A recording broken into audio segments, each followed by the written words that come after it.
ऐसे बच्चे ऐसे हैं जो कई बार प्रीलिम्स में फेल हो जाते हैं। क्यों हो जाते हैं? इसकी एक वजह तो ये हो सकती है कि उनके पास बुद्धि का अभाव है ना। ये तो आप मानेंगे नहीं, मानना भी नहीं चाहिए। क्यों मानेंगे भाई? बुद्धि तो मोटे तौर पर लोगों में ठीक ठाक रहती है, ऐसा क्या है? तो बुद्धि का अभाव तो है नहीं। एक आध कोई बच्चा ऐसा हो सकता है कि उसकी रीजनिंग बहुत कमजोर है, मैथ्स बहुत कमजोर है, इसलिए उसी से कर नहीं पाता, उसकी बात अलग है। लेकिन जनरली आप में से एक भी ऐसा बच्चा नहीं है जो इसलिए प्रीलिम्स पास नहीं कर पा रहा कि उसकी कैपेबिलिटीज में कमी है। मैं तो ऐसा नहीं मानता हूं, आपको भी नहीं मानना चाहिए। तो क्या वजह हो सकती है? एक वजह हो सकती है कि आपकी मेहनत में कमी है।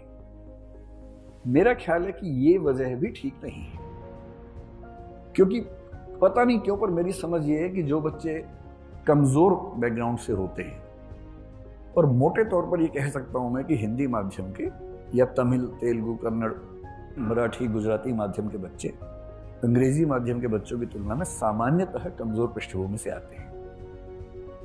और जो जितनी कमजोर पृष्ठभूमि से है उसमें मेहनत करने की क्षमता उतनी ज्यादा होती है। ये जनरल ट्रेंड दुनिया भर में है। इसलिए आप देखेंगे भारत के लोग अमेरिका जाकर झंडे गाड़ देते हैं, क्योंकि वहां वो कमजोर है। तो वहां वो रात दिन मेहनत करते हैं जिंदगी बेहतर बनाने के लिए, एकदम झंडे गाड़ देते हैं। मतलब ये भी है कि यहाँ के बेस्ट लोग वहां जाते हैं, वो भी एक पक्ष है इसके पीछे। तो ये वजह भी नहीं है कि आप क्यों नहीं सिलेक्ट हो पा रहे। मेरी समझ ये है कि सफल ना होने की बेसिक वजह दो तीन है। एक तो है डिसिप्लिन, कि मेहनत करना लेकिन उसको डिसिप्लिन के साथ ना कर पाना। जैसे 3 दिन पढ़े तो ऐसा दशरथ माझी की तरह पढ़े, जब तक तोड़ेंगे नहीं तब तक छोड़ेंगे नहीं, इस भाव से पढ़े, और 3 दिन बाद 7 दिन के लिए लेट गए, एकदम आराम करें। 3 दिन ज्यादा पढ़ लिए थे, उसके बाद सिर्फ दिमाग में चक्कर आ रहा है, तो वो ठीक करने के लिए सो रहे हैं। एक तो ये हो सकता है कि लगातार नहीं पढ़ पा रहे। दूसरा, मेहनत पर्याप्त नहीं होती ना। मेहनत से ज्यादा जरूरी है स्ट्रेटेजी। देखिए, अगर मेहनत करने से ही बात बनती तो अगर पशुओं की तुलना की जाए तो गधे घोड़ों की जगह आसीन हो गए होते, पर गधे गधे ही रह के ज्यादा मेहनत करके भी, और घोड़े घोड़े ही है ना। बुरा मत मानिएगा इन शब्दों का, भाव समझिए कि सिर्फ मेहनत से नहीं होता है।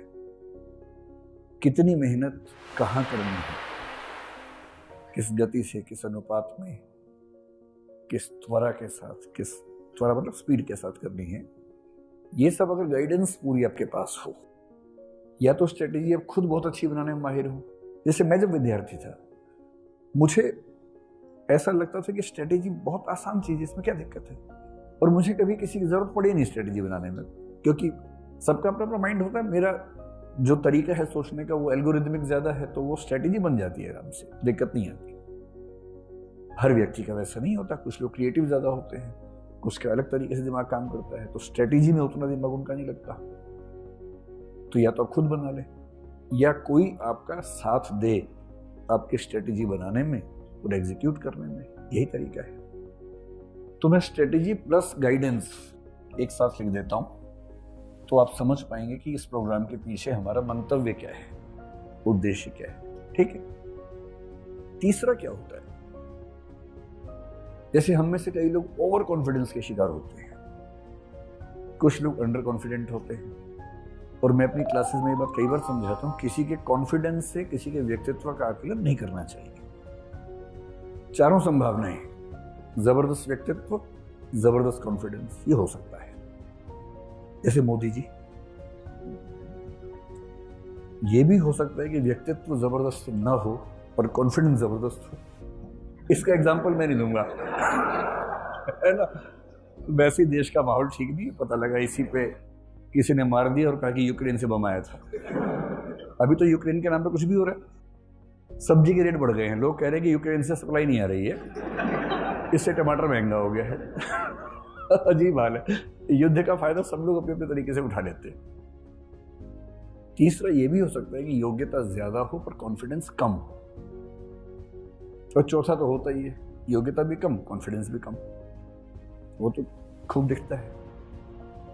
तो पहले मैं भी जब छोटा था आपकी तरह, जब मुझसे कोई बहुत कॉन्फिडेंस से बोलता था ना कि मैं तो आईपीएस बन के मानूंगा, मैं डर जाता था कि ये तो बन ही जाएगा, इतने कॉन्फिडेंस से बोल रहा है।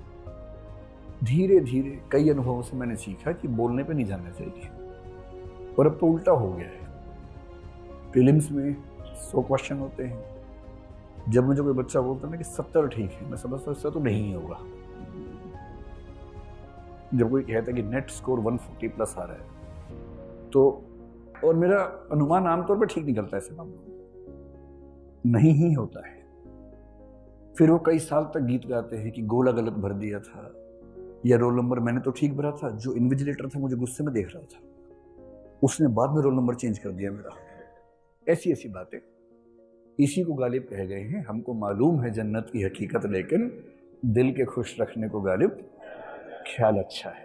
तो ख्यालों में रहिए, क्या दिक्कत है। तीसरी बात जो मैं कहना चाह रहा हूं, आप दरअसल कहां खड़े हैं।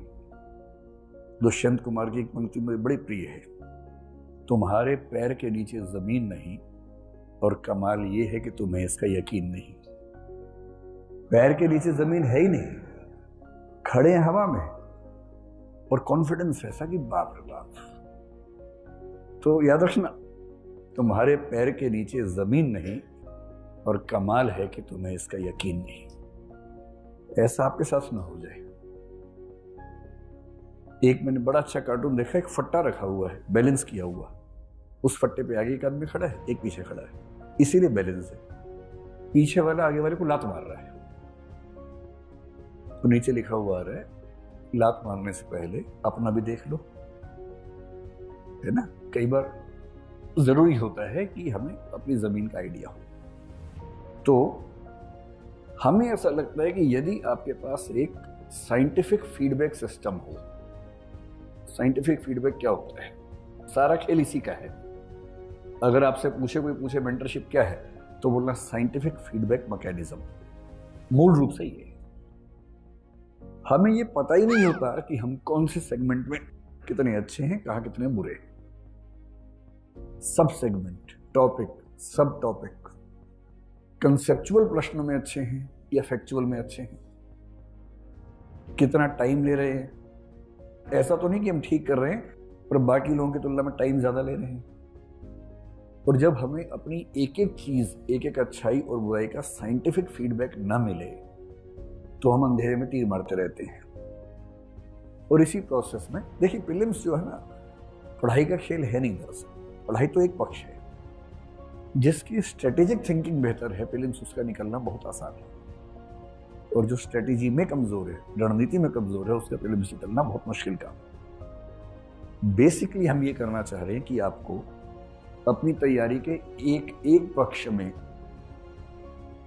साइंटिफिक फीडबैक मिल जाए, और साथ में एक ऐसा व्यक्ति मिल जाए जो आपको मेंटरशिप यानी कि मार्गदर्शन, साथी की भूमिका में आपके साथ खड़ा हो सके, जो आपसे सीनियर हो, जो उन चीजों से निकला हो जिनको आप झेल रहे हैं, और वो आपको बता पाए कि देखो इस चीज में दिक्कत है तो इसका ये समाधान है, ऐसे करो। आपका हाथ पकड़ के आपको आगे लेके जा सके।